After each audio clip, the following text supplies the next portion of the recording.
제르지 세케이라는 제목으로 버스트에 나와 있는 역사적 사실을 한번 좀 소개할까 합니다. 버스트 저자 바라바시도 스스로 묻고 있습니다만은 독자들한테 인간 역학이란 과학책에서 왜 역사를 섞었을까? 이렇게 질문하면서 세케이는 너무 빨리 연료를 소진해버린 하나의 폭발적 사건이었다. 이렇게 설명하고 있습니다. 이 석 달이란 짧은 시간에 헝가리의 어떤 대변혁의 단초가 된 시발점이 된 그런 사건이었고, 그런 사건이 바로 이 역학이라는 인간 역학이라는 측면에서 논리적 언어로서 극단치 아웃라이어라고 그러는데요. 또는 책에서 예외값이라고 또 번역을 했습니다만 저는 극단치로 얘기해서 이런 극단치 결국 폭발적 사건이 일어난 원인을 역사적 사실로 고증을 좀 하고 있습니다.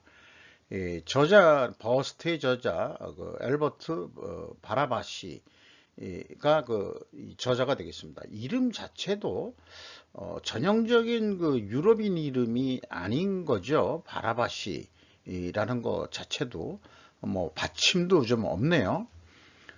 이제 세케이라는 것은 하나의 성씨로 보이고요.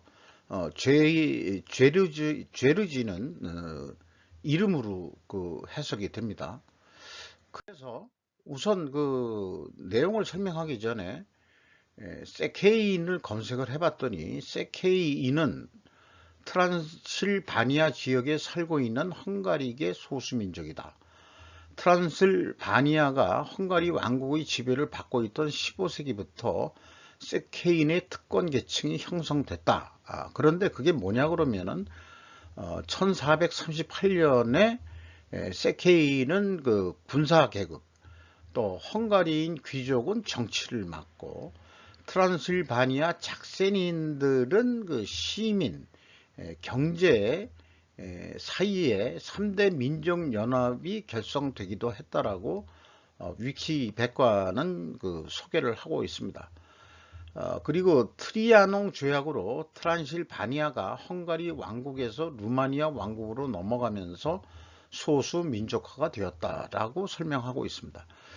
이 루마니아는 발음상 어원이 로만에서 나오는 거로 돼 있어서 루마니아 풍물도 그렇고 또 건축물도 그렇고 로마인들이 루마니아까지 쳐들어갔다가 거기에서 정착해서 나온 로마로 안 들어가고 세운 왕국이 루마니아가 됐다 하는 설이 있죠.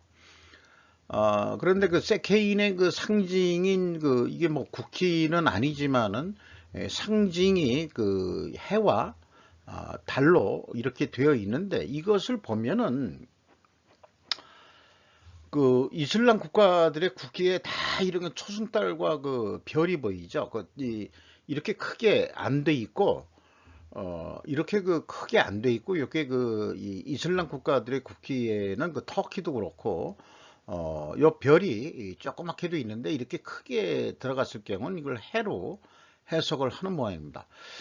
그래서 무슬림 종교적인 게 이건 절대 아니고요. 과거부터 어떤 천문 사상에 의해 가지고 내려오는 상징이라고 보입니다.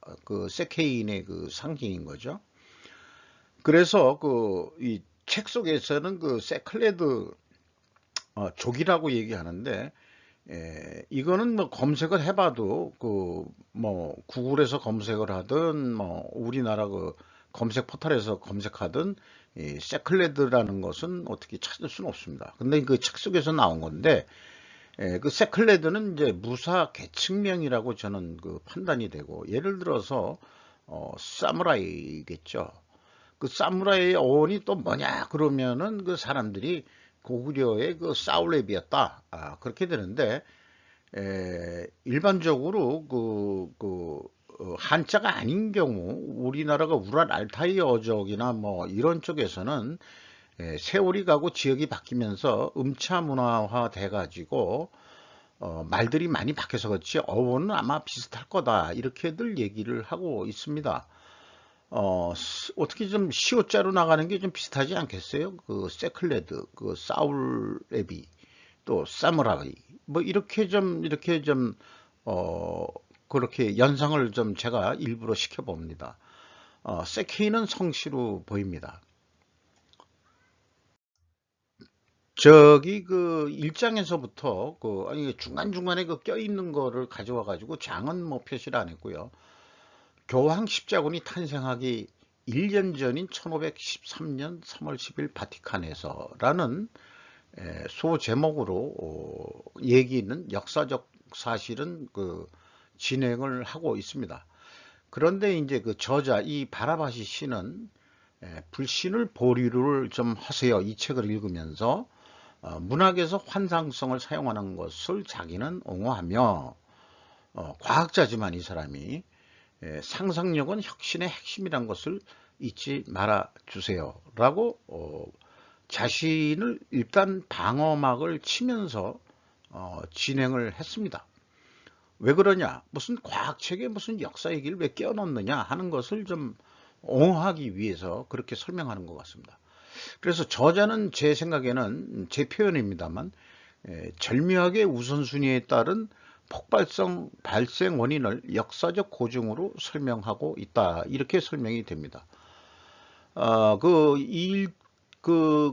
이 소제목 그 장의 그 핵심적인 거는 자리에 오래 머물지 않을 것이 확실한 사람, 즉 버코츠 같은 늙은 사람이 교황이 되는 게 최선이었다. 이 버코츠라는 사람이 헝가리 출신 추기경인데 우리나라도 지금 추기경이 옛날엔 김수환 추기경 한 분이 있다가 벌써 4명이 됐죠. 그만큼 그 카톨릭 교계가 넓어졌고 그다음에 우리가 카톨릭 인구가 많이 늘었다. 이렇게 해석하기보다는 저는 솔직히 그 경제적인 측면으로 해석을 합니다. 우리나라가 못 살았을 때는 그 바티칸으로부터 돈을 받았는지는 모르겠어요.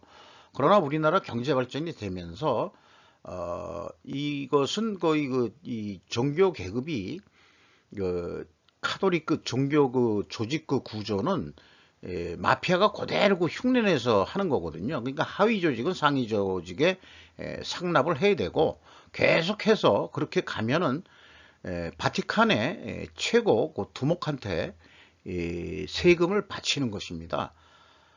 그러니까 우리나라가 그 경제 발전에서 전두환 정권 때 우리 교황이 최초로 한국을 방문해서 여의도에서 대대적인 환영 행사가 있었던 것을 기억하시는 분들이 있을 거예요. 그러면 그 교황이 뭐하러 왔겠느냐 이거예요. 우리나라가 드디어 경제 발전해가지고 바티칸에 돈을 바치기 시작했다 그런 얘기입니다. 그렇게 이해를 하셔야 될 겁니다. 이 현 바티칸 교황이 북한에서 초청장이 보내라 그러면 내가 가겠다. 내가 먼저 가겠다고는 얘기 안 하겠다. 그러나 북한에서 초청장이 온다면 갈 용의가 있다. 이런 뉴스들이 좀 나왔죠. 약간 좀 사이드로 좀 빠진 얘기가 됐습니다만은 이 추기경 뭐 이런 얘기가 나오고 그러다 보니까 이제 좀 이렇게 좀 사이드로 빠져서 얘기를 합니다. 그래서 이 버커츠 경이라는 사람이 상당히 세력이 있던 사람인데 그래서 많은 사람들은 이게 교황을 한번 시켜보면 어떻겠느냐 하는 게 있었는데 그 유명한 그 교황을 선출하는 회의에서 결국 이 사람이 떨어지는데 이 반대 세력이 헝가리 놈은 절대 추기경 시키면 안 된다. 로마 출신이 돼야 된다. 뭐 이렇게 해서 떨어졌다는 그런 설명이 있습니다. 그러니까 현대로 치면은 미국의 고령화된 대통령들이 연속해서 지금 나오고 있는 거죠. 뭐 그냥 글쎄요. 그게 어떤지 이렇게 뭐 비교해서 될지 모르지만 이분이 그 바라바시로 한 10여 년 전에 국내에 와서 그 친필 사인회를 하면서 찍은 사진이고, 옆에 분은 그 부인인지 어떤지 잘 모르겠습니다만은, 이 딱 봐도 그 유럽인들 같지가 않죠. 동유럽 분들인데 이 동양계가 뭔가 섞여 있는 그런 얼굴들 같지 않습니까? 그 스스로도 자기가 그 세케이인의 그 후예라고 그 책 속에서 어, 소개를 했습니다. 교황 서거 후 11개월이 지난 1514년 2월 28일 베오그라드에서 어떤 일이 발생됐느냐. 베오그라드 결투가 있었는데 여기에 그 투르크 대장 에피루스 알리, 그 오스만 투르크 쪽에 그 장군이겠죠. 이 베오그라드가 무너지면 그때는 이제 헝가리 쪽의 그 도시였는데 기독교계 전체가 끝장날지도 모른다는 걱정에서 교황 칼리스투스 3세가 헝가리 지원을 호소했지만 나머지 유럽은 무관심했다. 이걸 막으려면은 돈이 들어가는데 그때도 돈이고 지금도 돈이지만은 나머지 유럽은 무관심했다는 얘기는 거기 도와줄 힘이 없어요. 그런 얘기예요. 현재 그 우크라이나하고 러시아 전쟁을 하고 있는데도 실질적으로는 무기는 어느 정도 지원하지만은 사실상은 참전을 안 하죠. 그런 거하고 좀 비유가 됩니다.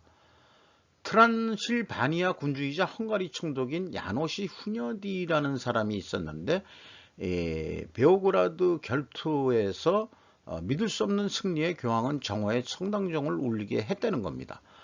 15세기 오토만 제국에 거두었던 승리를 기념하는 전통인데 저도 유럽 여행을 뭐 촌놈이 딱 한 번 가봤습니다만 12시가 딱 되니까 그게 체코였는지 어디였는지 모르겠습니다만 체코로 기억을 하는데요.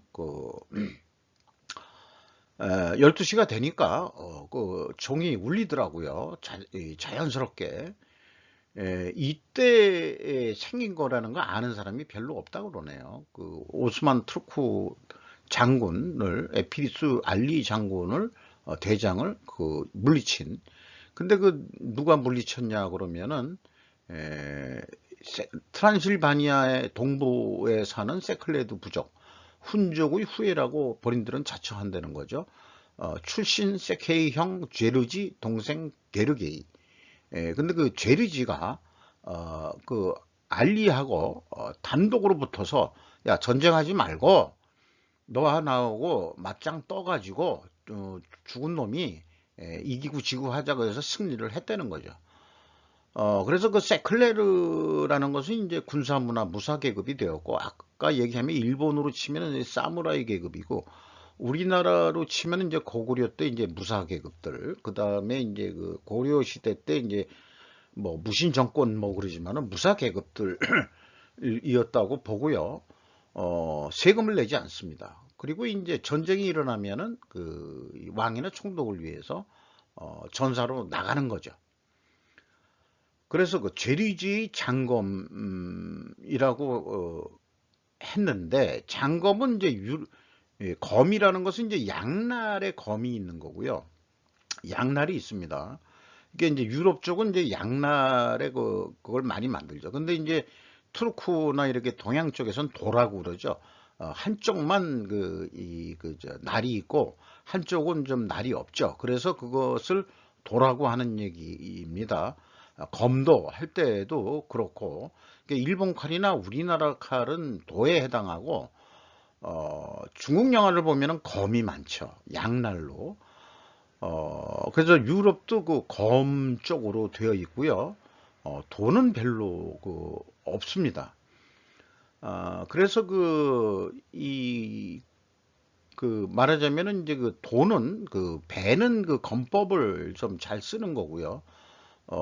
유럽은 그 양날에 뭐 이렇게다 보니까 결국은 찌르는 거가 발달돼 있죠. 그 펜싱이 그래서 그런 식으로 이제 궁둥이 빼고 이제 이 펜싱 하는 거 보면은 주로 찌르기 뭐 이런 거지 휘두르기, 배기 이런 거는 이제 동양 무술 한국이나 그 다음에 이제 일본 검술의 특기가 됩니다. 이런 것도 좀 관심이 있어서 제가 봤었거든요. 결국은 죄르지가 승리하는데 유럽의 그 칼 검으로 해서 결국 알리의 그 겨드랑이 쪽으로 해서 날려가지고 그 팔을 베가지고 죽였다. 그래서 이게 베오그라드 결투에서 이긴 기념을 해서 이렇게 됐다 하는 게 요 장의 얘기였습니다. 그래서 이거를 이렇게 그 제르지 게르게이 이런 말을 보면서 이게 우랄 알타이어라고 본다면은 그냥 어렸을 때 이름을 그때 뭐 성이나 있었겠어요. 성도 물론 있었겠지만 다 세케이 세케이 다 그렇게 불렀을 테니까 그렇게 얘기하니까 세케이가 꼭 새끼로 들리는데 어 아마 그 형은 송아지로 그 이름이 있지 않았을까. 그 다음에 이제 게르게이는 강아지. 뭐 이렇게 그냥 우스꽝스럽게 했지만은 한번 생각을 해봤습니다.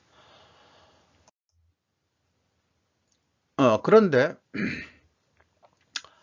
트란실바니아 원래는 그 헝가리 땅이었습니다. 제가 이제 일부러 스땅이라고 했는데 그 카자흐스탄, 그다음에 우즈베키스탄, 뭐 또 뭐 여러 가지 많지 않습니까? 그 스탄이라는 게 훈민정음 보면 땅이라는 게 시옷 당이라고 이렇게 써 있습니다. 요거 그러니까 시읒 디귿이라는 말이 현재 우리나라 그 컴퓨터 상으로도 이런 그 자음자는 찾을 수가 없고요. 그래서 이렇게 표현했는데 저쪽 서쪽으로 갔을 때는 이제 받침이 자꾸 없어지고 우리나라 동쪽으로 올수록 이제 우리가 초성, 중성, 그 다음에 중성 이렇게 해가지고 훈민정음이 더더욱 우리가 이제 그 받침을 잘 발음하는 그런 그 우리나라 말이 됐죠. 일본 말은 아직도 받침이 어렵습니다. 하나 가지고 모든 걸 발음을 하니까 그래서 그 헝가리 땅이었습니다. 그 헝가리 스탄 이렇게 얘기했었어야 될지도 모르죠. 그래서 이것도 위키백과에서 찾은 건데 제1차 세계대전 전에는 오스트리아 헝가리 제국의 일부였으나 이후 루마니아 왕국에 편입되었다. 이러한 이유로 현재까지도 다수의 헝가리인이 거주한다. 1938년 빈중제 당시 루마니아는 트란실바니아 북부를 헝가리에 할양했으나 제2차 세계대전이 끝난 후 다시 루마니아에 편입되어 현재에 이른다. 요게 이제 그 1514년 때는 그 헝가리 땅이었는데 현재는 루마니아 땅으로 되어 있다는 거죠. 이렇게 거기에 이제 또 몰도바는 여기 따로 있고 이제 몰도비아라는 데가 있고요. 이건 어떻게 발음하는지 모르겠습니다.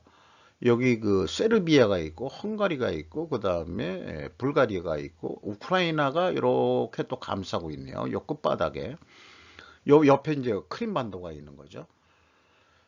그러면은 그 트란실바니아의 문장을 보면은 이게 바로 그 해와 달입니다. 가운데 이게 독수리로 보입니다만은 요게 이제 그 성 같죠? 7개의 성주들이 모인 트란실바니아. 이게 트란실바니아였다면 그때는 이제 7개로 이제 그 성주들이 지배하는 그런 시기였던 모양입니다. 그 트란실바니아의 그 세케이족이 여기 중간 어디쯤 뭐 여기 살고 있었다. 그런 얘기예요. 찾아보면은. 그런데 이런 걸 보면은 우리나라의 그 어떤 그 정서하고 유사한 게 많습니다. 우리 그 경복궁 궁전이나 이런 데 가면은 왕이 앉은 그 뒤에는 꼭 1월 오봉도가 되어 있습니다. 이게 태양이고 이게 달이고 뭐 동양적으로 학도 나르고 또 이게 폭포도 나오고 꼭 이렇게 양쪽에 나무가 소나무가 푸른 소나무가 이렇게 되어 있는데 이게 뭔가 역사적으로 서로 연결이 되는 그런 이 고대 그 어떤 그 천문 샤머니즘적인 그런 게 연결이 된다고 할 수 있겠습니다. 그래서 그 동유럽에서의 그 초승달 이런 것들은 그 중앙아시아의 여러 국가들이 이 터키도 그렇지만은 요렇게 오른쪽으로 돼 있고 그 다음에 이제 그 가운데 조그만 그 별 같은 걸 넣은 거는 그것은 금성을 상징한다 그러죠. 근데 이쪽에서는 이제 해와 달이거든요. 우리나라가 이거하고 같습니다. 일월 5봉도 5봉오리, 요거는 7봉오리. 뭔가 그렇습니다. 제르지 세케이가 에피루스의 알리와 결투를 벌인 지 3주가 되는 1514년 3월 24일 부도시 왕궁에서 버코치가 아닌 피렌체의 왕가 조반니 디 메디치 교황제에 돌아갔다. 저도 이 촌놈이 이 피렌체 한번 딱 가봤습니다. 그리고 이제 메디치가의 큰 건물을 한번 봤는데요. 한번 가봤다는 얘기고요. 그런데 이제 교황이 이제 메디치가 되면서 추기경한테 이 바티칸에서 이 사람을 조금 이제 내보내고 싶으니까 당신네 헝가리 땅으로 다시 돌아가서 그 다음에 이제 콘스탄노블을 다시 정복을 해라. 왜냐, 당신네들이 국경에서 오토만과 대치해서 유럽을 방어한 헝가리의 추기경 아니시겠소? 이렇게 해서 보냅니다. 그런데 가는데 뭐 바티칸에서 돈도 준 것도 아니고, 그러다 보니까 군대를 어떻게 모집할 것인가? 군대에 드는 것은 또 어디서 구할까? 그러니까는 결국 교황이 메디치가가 되면서 이 벚꽃의 경을 몰아낸 꼴이 됐는데, 그래도 이거는 교황의 명령이니까 어떻게 했어야 된다는 얘기거든요. 15세기와 14세기와 15세기를 거치면 헝가리 인구는 근데 폭발적으로 증가했다는 겁니다. 350만 명으로 그 당시. 이게 이제 먹고 살기가 편하고 거기도 이제 우크라이나만큼 곡창지대가 많은지 어떤지, 그러니까 농민들이 엄청 많이 생겼다는 거를 얘기하고 있는 거죠. 그래서 이제 아이디어가 나온 게 농민들에게 십자군 이름으로 무기를 들게 하자는 아이디어를 냈습니다. 그러면은 돈도 크게 안 들이고 농노나 뭐 농민들 자주농도 있었겠죠. 그러나 일반 대부분 지주들 밑에 있는 농노들이 더 많았을 거고. 그런데 거기에 반대한 사람이 있습니다. 부유한 지주인 텔레그디라는 사람인데, 이 텔레그디라는 사람이 예언이 맞췄다는 거로서 계속 인용이 되고 있어요. 근데 이 사람이 뭐라고 얘기했냐 그러면은, 그렇다면 무장한 농민들이 방향을 돌려 귀족을 공격하지 않겠습니까? 자신들이 겪는 부당한 처지에서 해방되려고 하지 않겠습니까? 이런 묵시록적인 전망을 내놨는데 그게 나중에 맞아떨어집니다. 그 적이 오토만 제국이 아니고 귀족들, 탐욕스러운 지저들이라는 게 문제였다는 것이었죠. 그러니까 지레 짐작을, 야, 이거 잘못하면 무기하지, 우리를 공격하면 어떡하지? 현대 자본주의 사회에서 뭐 다른 버스트에서도 이미 얘기한 거를 또 다시 한번 얘기하면은, 우리가 학교 다닐 때 배운 사회 구조는, 자본주의에서의 사회 구조는 마른 목걸이형 경제가 돼야 된다. 그렇게 해서 중산층이 많아야 사회가 안정이 된다. 이렇게 얘기했는데, 지금 옛날로 돌아가는 것 같아요. 많은 사람들은 다 하층이고, 일부만 상류층에 사는 거로, 양극화 현상이라고 해서 대부분 이제 좌파 세력들이 계속 공격을 하고 있죠. 중산층이 힘이 생긴다 그러면은 이 상류층을 공격할 거 아니냐 하는 심리를 지금도 상류층은 두려움을 가지고 있을지도 모르죠. 어찌 생각하면, 글로벌적으로 생각하면 글로벌 금융 세력들이 또 그런 생각을 하고 있을지도 모르겠습니다. 그러니까 이 돈 많은 중산층들이 생기는 것을, 야, 부자가 되면 안 돼. 걔네들은 우리가 지배하려고 그러면은 옛날 유럽 시대, 중세 봉건 시대처럼 걔네들 좀 못 살게 해야 돼. 그래서 이거는 이제 완전 음모론에 해당하는 겁니다만은, 바이러스를 만들어서도 좀 죽여. 뭐 이렇게 될 수도 있지 않겠냐. 그리고 돈으로 어떻게 좀 지배를 해보자. 뭐 등등. 전쟁도 필요하면 일으켜. 자, 이렇게 되면 이제 음모론으로 가는 거고요. 근거가 있어야 되는데, 자관 역사적으로도 뭐 이런 게 있었다 그런 얘기예요. 성 비오르스키우스의 날인 1514년 4월 24일. 참 날짜도 그대로 누가 역사 기록을 잘 해놓은 모양입니다. 부도의 마티아시 성당에서 마침내 십자군이 탄생하는데, 결론은 뭐냐? 여러 숙련된 군사 지도자가 적지 않았음에도 불구하고 이름도 없는 그 세케이족의 그 죄르지가 어, 농민군 십자군의 그 리더가 되는 거로 해서 결정이 됩니다. 어, 그래서 추기경과 교황 두 유력가의 우선순위가 상충하는 바람에 본의 아니게 십자군의 그 대장이 됐다. 그래서 일개 무명용사인 제르지 세케이의 어깨에 십자군 원정 대장이라는 그 권한이 생긴 것이죠. 요건 이제 밑에 얘기인데, 남북 통일과 경제 성장의 우선순위가 상충하면 본의 아니게 국방의 정권이 군부에 넘어갈까? 뭐 이렇게 비유도 해볼 수 있겠어요. 국내 내부적으로 여야가 그 다음에 뭐 남북 통일 그 다음에 경제 성장 가지고 북한하고 친하게 돼야 된다. 우선 경제 성장이 먼저야 된다. 이런 거 가지고 좌우가 대립해서 우선순위가 상충하면은 국내가 그 분열이 일어나고 혼란이 일어나면 분명히 뭐 미얀마 같은 거와 마찬가지로 우리나라에 다시 군부 쿠데타가 안 일어나라는 법 있지 않을까? 한 번 일어났었는데 안 일어나는 법 있겠어요? 잘들 하세요. 그러니까 적당히들 좀 하시고 좀 그 공동의 목표를 만들어야지. 지금 이와 같은 그 상황에서는 뭐 이 암흑의 그 뭐 민주당 그 뭐 이런 사람들 너무 공격적인 것 같고 그렇습니다. 십자군의 시작을 선포한 미사로부터 한 달 뒤인 1514년 5월 23일 어파트 벌버에서 예상하지 못했던 학살. 이게 무슨 얘기냐 그러면은 농민군이 이제 그 만들어져 가지고 선발대가 이제 떠났는데 어느 날 갑자기 그 어둠 속에서 그 짙은 안개 속에서 누가 나타났냐 그러면은 그 헝가리의 그 바토르라는 귀족의 그 기사단들이 이 농민군들을 학살하기 시작합니다. 선발대를. 이 무작위적인 역사의 변동으로만 보이는 이 사건의 동기는 수수께끼다 했는데 아까 그 탈레글이 그런 사람들의 동조하듯이 이 그 바톨이라는 사람들도 전투 사령관이 될 만한 그런 능력 있는 사람이거든요. 그러니까 거기에 동조했는지, 야, 농민군한테 무기를 주어주면 어떻게 해?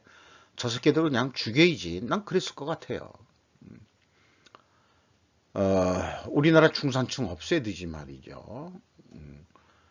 치명적 무기를 손에 쥔 사람들이 치명적인 게임. 즉 전투에서 무작위적인 사건과 의도적인 사건을 구분하는 게 과연 가능하겠느냐라고 또 의문은 던지고 있습니다. 농민 십자군을 잔인하게 베어버린 기사단은 어떤 기준에서 보더라도 서로 적이 되지 말았어야 했는데 양측은 오토만이라는 공통의 적을 있음에도 불구하고 또 같은 언어를 쓰는 헝가리어를 쓰는 사람임에도 이렇게 됐다 이거예요. 제르지 세케이 지도력과 농민 십자군의 전투력을 처음으로 시험하는 과제가 되기도 한 시험적인 그런 학살 사건이 됐었습니다. 학살 하루 뒤인 1514년 5월 24일 러질러크에서 장 그래서 이 선발대들이 뿔뿔이 도망치는데 그 중에서 살았던 사람이 와서 세케이 제르지한테 아니 그 기사단이 우리를 다 뭐 학살했어 라고 하는데 이 퇴각하는 십자군 가운데서 그 호련히 제르지 세케이가 나타납니다. 그리고 이겨냅니다. 그 싸움을. 그래서 이 참 아이러니컬해도 오토만하고 싸운 게 아니고 농민 십자군이 따낸 첫 승리는 농노들과 농민들이 자신들의 주인이라고 생각했던 기사단과 지주들을 물리친 것이죠. 유럽 역사에서 농민군이 국가의 정규군과 전면전을 펼쳐서 승리한 예가 이게 처음이라는 겁니다. 사제들은 지주가 농노를 착취하는 것은 하나님의 뜻에 어긋나다고 주장을 하면서 또 그 사제들은 또 그렇게 농민 편에 서가지고 얘기를 하고 있죠. 지금도 가톨릭 계통은 조금 그런 성격이 좀 많죠. 현대에 기업이 노동자를 착취하는 것은 하느님의 뜻에 어긋난다고 주장하는 사제가 있을 수 있나? 그래서 이런 의문을 던져보는 겁니다. 뭐 지금도 그 민노총 그 애들은 뭐 맨날 허구한 날 그거 배가 불러가지고 그거 하는 건지 어떤지 잘 모르겠습니다만은 이 시대에 노동자를 착취한 그런 기업들이 있을까요? 같이 공생하기 위해서 자기가 장사가 안 되는데 장사가 안 되면서도 월급 올려주고 사람 쓸 일은 없을 겁니다. 너무 박봉으로 하는 건 아닐 거고. 정한 이런 생각도 좀 이렇게 정리하다 보니까 들어가네요. 그런데 그 세르주 세케이는 앞서 얘기한 대로 고위 문장과 트란실바니아 땅을 본인도 가지고 있는 사람입니다. 그 절대 농민 출신이 아닌 거죠. 결국 무사계급 출신인 것입니다. 이 세케이 제르지는 그의 몸은 혼자가 이제 아니게 됐습니다. 그는 올바른 길을 선택해야 했고 우선순위 이게 중요합니다. 그게 이제 바로 직면한 과제가 됩니다. 그런데 일단 우선순위가 관여하기 시작하면 무작위성은 당장 사라집니다. 그 자리에 폭발성이 들어선다는 거죠. 이게 이제 그 과학적 논리로서 이렇게 그 표현이 이제 시작되기 시작한 겁니다.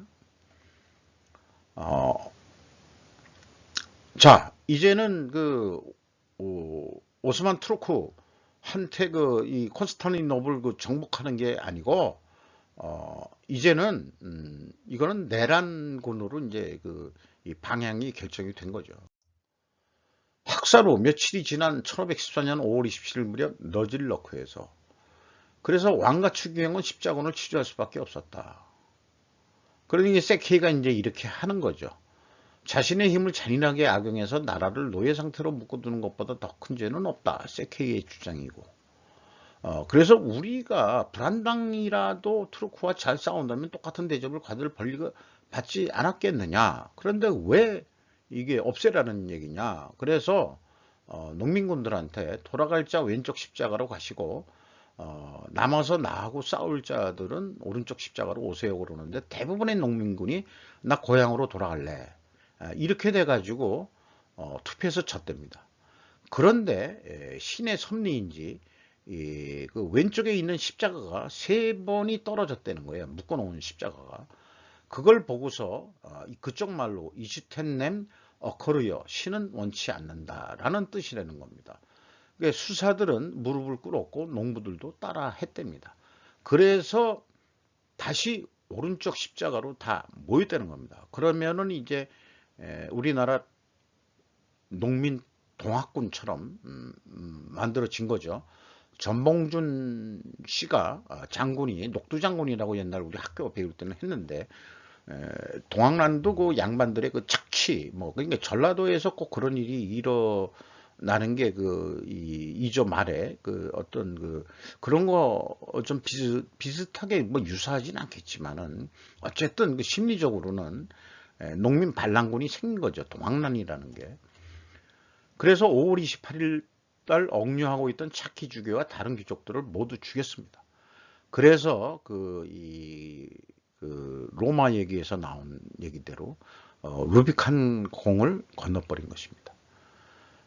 그래서 5월 29일 날 헝가리 역사상 전무후무한 대규모 반란군의 수장이 되어버렸습니다. 텔레그디의 예언이 그냥 현실이 된 거죠. 그래서 이제 저자는 제르지 세케이가 왜 고향을 떠나왔는지 알려면 시 공간을 넘어뛰어 현대의 트란실바니아로 가봐야 한다.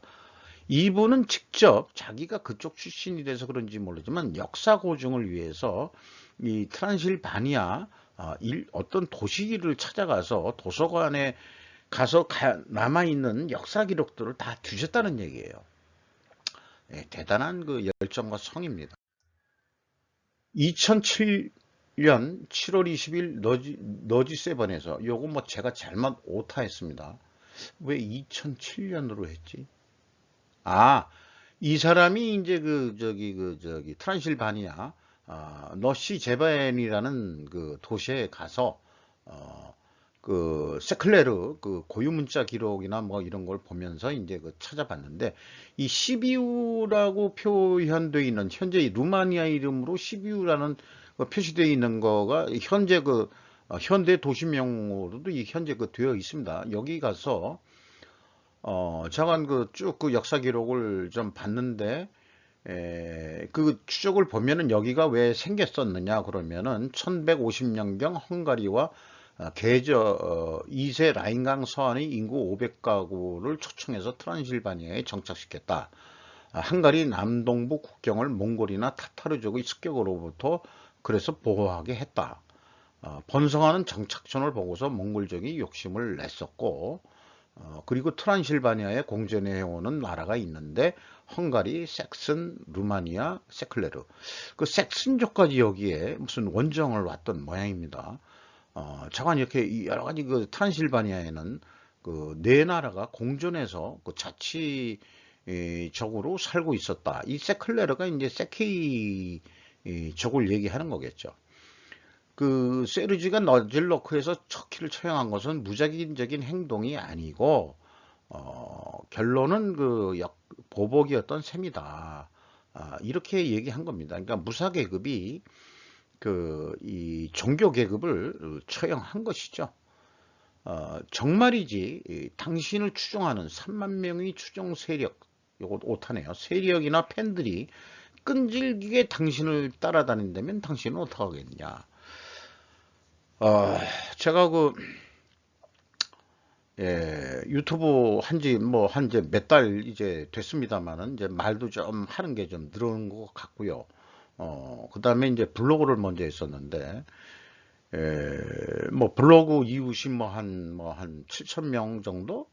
정도뿐이는 안 되고, 그리고 이제 유튜브 시작한 지 하는데 이제 구독, 좋아요 이제 계속 부탁을 드리는데도 이제 500명이 될까 말까 할 정도로 며칠 전에 확인해 본 거는 499명인데 그래도 많이 눌러주셔서 대단히 감사되는 것을 여기서 말씀드리고 그 소수의 독자를 위해서도 그 사람이란 것은 또 자기가 더 그 정성을 다해서 더 노력을 하고 쓸데없는 것을 그 방송을 해서는 또 안 된다 이렇게 생각을 그 책임감을 느끼고 도덕적 책임감을 느끼면서 또 계속 진행을 해 보도록 하겠습니다.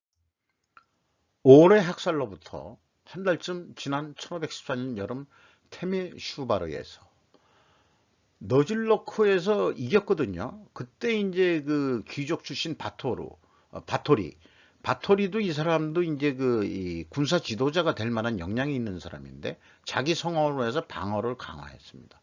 식량과 무기를 성 안에 끌어들이고 빚까지 내가며 용병을 고용했습니다. 그때도 요건 이제 그때도 유대인들이 고리대금 했겠죠. 지금도 하고 있는 거고 글로벌 금융 세력이 되어 있는 거죠. 지금 봐서는 농민 분규를 모사되고 했던 전투가 실은 체계적인 총력전이었으며 전문가답게 전략을 짜고 수행한 전투를 했다. 그래서 헝가리 대부분을 빠른 시간 안에 막 그냥 점령하기 시작했어요. 제르지가 헝가리 대부분을 정복한 카리스마가 있는 지도자로 변모했다. 조선 동학난의 전몽준과 비교할 수 있을까? 그러진 못했을 겁니다. 일부 조금 있다가 동학난이 일어나니까 부적을 해가지고 근데 일본군의 그 총칼에 그냥 죽어버리고 마는 거죠. 네, 그러고 끝났죠. 그리고 정몽준을 체포해서 일본군이 체포했다든가 그러는데 당신이 그렇게 지금 이 부패한 조정을 불신해서 이렇게 반란을 일으켰다면은 우리가 당신을 도와줄 수도 있다 이렇게 또 유혹을 했다는 설이 있습니다. 근데 반란군들은 그게 아니고 우리 왕은 존경해요. 우리 고종은 존경해요. 양반 아새끼들이 문제지. 그 놈들이 그 권력을 잡고서 착취를 해서 우리가 이렇게 일어난 거지. 다른 뜻은 없습니다. 고종은 우리가 모셔야 될 그 임금이고 왕입니다. 이렇게 했다는 어쨌든 저도 어디서 좀 들어봤는데요. 농민 십자군의 목표는 대담하게도 레노바르 엘 레그노 데 훈가리아 라고 했답니다. 이 뜻은 곧 헝가리 왕국의 개혁이었습니다. 그러니까 전몽준 장군, 녹두 장군보다는 수준이 높은 거죠. 그런데 그래도 왕국이라고 표현했을 때 왕국을 개혁은 하는데 왕은 인정한다. 그런 얘기는 현재의 귀족층을 싸그리 갈아치운다. 지들이 귀족이 되겠다. 그런 뜻인지 어떤지 모르겠습니다만은 그렇게 됐는데 그러면 현재 남은 귀족들이 어떻게 할 거냐. 한여름인 1514년 7월 초 트란실바니아 클로즈 바르에서 트란실바니아의 양동작전이라고 해가지고 서여포 여이라는 트란실바니아의 총독 또 귀족들을 이끌어서 테메슈바르로 향했고 제르지세키와 직접 맞서기 위해서 떠났다. 기꺼이 젊은 총독은 위험을 감수할 의향이 있었다. 그런데 이 데리고 갈 때 이 세클레르 그 무사계급을 또 데려갑니다. 그 제르지가 그 이 무사계급 출신이지만 세클레르 대 세클레드의 싸움이 돼버린 거죠. 결국은 이 전투력은 그 무사계급인 훈족 출신들이 결국 전쟁의 무사로서 이제 완전 붙는 거죠. 세클레르 사람들은 죽음에 대해서 그것이 언제 올지 날짜도 시각도 알 수 없다라고 죽음에 대해서는 초연한 입장을 가지고 있는 것 같습니다. 그런데 이것은 질병에도 적용되는 말이다라고 또 추가로 부언하고 있습니다. 저자는 요즘에 코로나 뭐 이런 거로 봤을 때 좀 와닿는 그 말이기도 합니다. 십자군 개시를 알린 미사로부터 석 달이 채 못한 1514년 7월 15일 최후의 전투가 3개월 만에 벌어지는데 서포여의 총독은 사절을 보내 항복해라. 그러면은 니들 살려줄게. 그렇게 얘기를 합니다. 그런데 제르지와 거기 농민군 중에 세르비아 출신 또 대장이 있었대요. 근데 그 내분이 일어납니다. 어떤 그 방향성 때문에. 그런 게 이제 소문이 나가지고 혼란을 틈타 공격을 개시해서 결국 내분이 일어나면은 그때 공격의 실마리를 잡아가지고 공격을 한다는 거죠. 나만이 현재 내분이 일어나면 어떻게 되겠어요? 역사는 반복되지만은 반복되지 않는다. 마크 트웨인이 다만 변주될 뿐이다. 자, 내분으로 혼란이 일어나면은 분명히 외세의 침범이 있을 것이다. 현재로서는 누구겠어요? 북한? 아니겠습니까? 자, 우리가 언제까지 내분질을 하고 있겠느냐. 이런 거를 생각하게 됩니다. 이 역사책을, 역사책이라기보다도 이 사람이 끌고 나가는 어떤 흐름을 이해를 하다 보면은, 결국 세클레르 부대에 의해서 무사계급을 어떻게 당하겠어요? 농민군은 무너지기 시작했고, 마지막 전투에 열띤 그 순간에 전장에 투입된 그의 일족들이 그를 꺾어버린 겁니다. 세클레드가 세클레를 잡은 거죠. 그래서 세케이 형제가 잡힙니다. 많은 농민들이 신앙심 때문이 아니고 사실은 경제적 고난을 벗어나기 위해서 십자군에 합류한 거지 다른 건 없었다 이게요. 그리고 범법자도 수두룩했답니다. 인구가 많이 늘어나고 하니까 뭐 각종 범죄들이 많이 일어나고 다 먹고 살기 위해서 어쩌고저쩌고 했겠죠. 이런 내용들은 또 일부 잘 역사가 기록이 되어 있는데 헝가리 왕국의 파멸에 관한 서간이라고 세레미라는 저자가 쓴 역사 기록이 또한 그 현재 그 트란실바니아 지역 무슨 도서관에 잘 보관이 되어 있다고 합니다. 역사학자들과 과학자들이 모두 골치 아프게 생각하는 그 교훈이란 과거를 예측하는 것보다 더 쉬운 일은 세상에 없다. 그러니까 그 옛날에 그 제르지의 입장에서의 그 상황 이런 거가 아니고 결국 역사는 승자의 기록이라고 해서 뭐 하지만은 나름대로 과거를 예측을 하는 거죠. 그러니까 이거를 과거 예측을 우리가 사후 예측이라고 그러는데 많은 사람들이 사후 예측으로 먹고 사는 사람들이 많습니다. 예측이라고 말을 하면서 사실 과거를 예측한 거거든요. 그래서 이렇게 될 것이다 라고 전문가냥 하고 얘기 하나에서 먹고 사는 사람들이 의외로 많더라고요.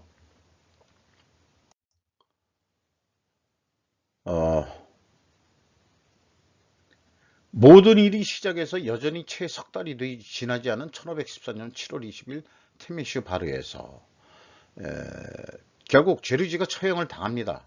아주 무서운 고민과 함께 큰 고통을 하면서 처형을 하지만은 여기에 이제 그 많은 그 신부들, 사제들, 학식 있는 사람들이 한 목소리로 내서 테데움 아무다무스라는 노래를 불렀답니다. 그것이 이제 그 내용이 뭐냐면 과거의 죄를 용서를 구하고 하나님이 선민과 하나 되기를 간절히 바라는 내용이었다고 합니다.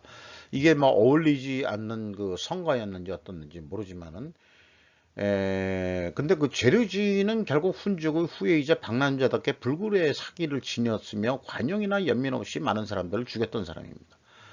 그래서 그는 그 달궈진 쇠 꼬챙이에 찔리면서도 징징거리는 말 없이 끔찍한 최후를 받아들였다는 거죠. 이후 오랫동안 제르지가 숨진 장소에 순례자들이 모여들었다고 합니다. 이것이 또 큰 그 종교적인 그 역사적인 변화를 불러일으킨다고 합니다. 빈곤한 대중에게 유리한 방향으로 기존 질서를 바꾸려고 싸웠던 사람으로 인식되기 시작한 것입니다.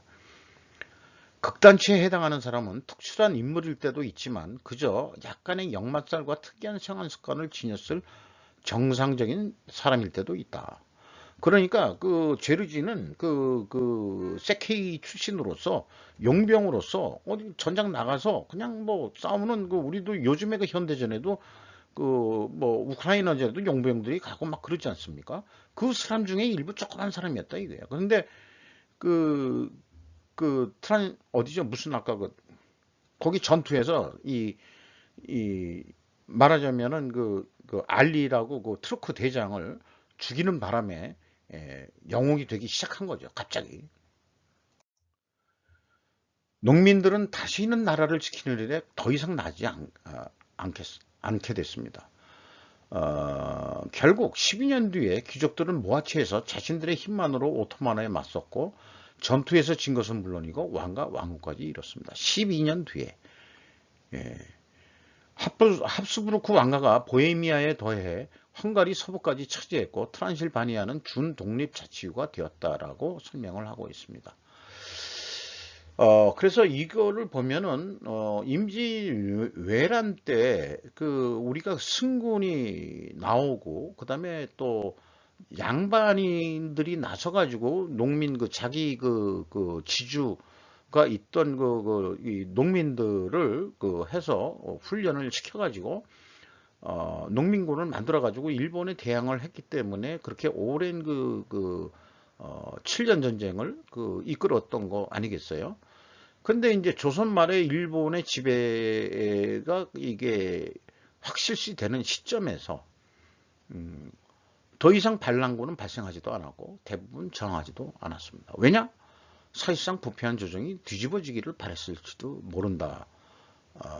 동학난하고 연결해서 이모군란 뭐 이런 등등으로 해가지고 거기에 사실은 그 일제시대 때 식민사관으로 해가지고 그 조선의 말기에 그 양반 애들이 전부 다 부정부패 매간매직에 뭐 이런 거로 얘 다 그냥 뭐 양반 새끼들은 다 죽일 새끼들로 우리는 다 교육을 받았으니까요. 그러니까 우리 집안도 다 개새끼들로 그냥 이렇게 돼 있죠. 예. 그런데 중요한 것은 1568년에 발령된 종교적 관용과 신교의 자유에 관한 법률을 선포한 헝가리 왕 야노시 2세. 그러니까 1세가 야노시 1세였는데 얼마 지나지 않아서 그 아들이 2세가 트란실바니아 총독이 되면서 헝가리 왕이 되죠. 종교의 자유를 선포합니다. 이것은 루터의 종교개혁보다도 더 앞선 것으로 보이고요. 1786년 버지니아 종교자유령보다 200년이 앞섰고 1689년 영국 관용법보다도 130년을 앞선 것이었다. 이런 얘기. 예, 그때 생긴 교회가 이 전통적인 카톨릭 교회에서 트란실바니아의 유니테리언 교회라는 게 인정받게 됐다. 요거를 놓고 말하자면은 이 녹음하기 전에 유니테리언 교회를 전에 어디서 검색을 제가 해봤거든요. 그래서 어떤 성격을 가지고 있는 이 신교 개념인지 지금 기억은 없습니다. 차관 유니테리언 교회라는 게 신교가 사실은 그 독일 그 종교개혁에 의해서 마르틴 루터 킹으로 다 있지만은 유니테리안 교회가 먼저 이 트란실바니아에 생겼다는 거죠. 이거 대단한 어떻게 보면은 역사적 사건일 것 같습니다. 우리는 엄청난 수렴의 시대에 살고 있다. 데이터, 과학, 기술이 한 곳에 모여서 개인과 사회의 미래라는 인류 최대의 수수께끼를 풀려고 지금 노력하는 시대다. 결론에 저자는 이렇게 얘기했습니다. 우리는 자신의 우선순위에 따라서 다음 행보를 결정하고 그럼으로써 우리의 행복까지 결정해버리는 변덕스러운 지도자들에게 우리는 영원히 매여 있어야 하는 겁니까? 라고 도전정신을 지금 얘기하고 있습니다. 리처드슨의 그 전쟁 발발의 원인 이렇게 연구한 사람이죠. 무작위로 결론이 났지만은 그러나 그 우리가 많이 돈을 들여서라도 그 전쟁은 예방해야 된다라는 게 이 사람의 꿈이었는데 어쨌든 지식 추구를 통해 이것도 다른 게 아니고요. 그냥 뭐 지식이죠. 과학적인 지식을 통해서 사회의 우선순위를 현명하게 정할 수 있기를 바란다. 왜냐? 우선순위가 잘못 결정돼 버리면은 폭발성이 일어난다는 얘기죠. 그게 좋은 양의 의미에서 폭발성이 일어난다면 얼마나 좋겠습니까? 한국 우선순위가 뭔가 잘못돼 가지고 폭발성이 일어나는데 그것이 한반도에서 다시 전쟁이 일어난다 그러면은 어떻게 되겠습니까? 이거 심각한 문제로 받아들여야 되는 역사적 고증이고 역사는 반복되지 않지만 변주될 뿐이다 하지만은 과거의 인간의 그 인간 행동을 예측하는 인간 행동 과학 연구의 책이기 때문에 거기에서 역사적 고증을 한 그런 내용들을 풀어가서 한순간에 어떤 우선순위가 폭발성을 일으키고 극단치가 발생한다는 양극단의 세계가 발생한다는 것이 현실적으로 눈에 보이는 관찰이기 때문에 과학적 논리로도 우리는 인간 세상이 사는 기업이나 또는 사회나 이런 것을 봤을 때 분명히 우리가 현명하게 우선순위를 정해가지고 미래를 준비해야 된다. 이렇게 결론을 좀 내고 싶어요. 좀 길었습니다. 이 정도면은 뭐 보통 어떤 제가 그 기회 있을 때 그 별로 그 횟수는 많이 없었습니다만은 어떤 그 특강 그 자리에 가서 학생들을 상대로 1시간 정도 그렇게 하는 시간으로 어떻게 그래도 운 좋게 맺었습니다. 50분 정도를 이거를 다 봐주신 독자분이 계시다면은 시청자분이 계시다면은 대단한 영광으로 저는 생각하고 근데 좀 미안한 부탁이지만은 내용이 좋았다고 생각하시면 그래도 구독 좋아요는 또 좀 꼭 좀 눌러주시면 제가 큰 힘을 받겠습니다. 감사합니다.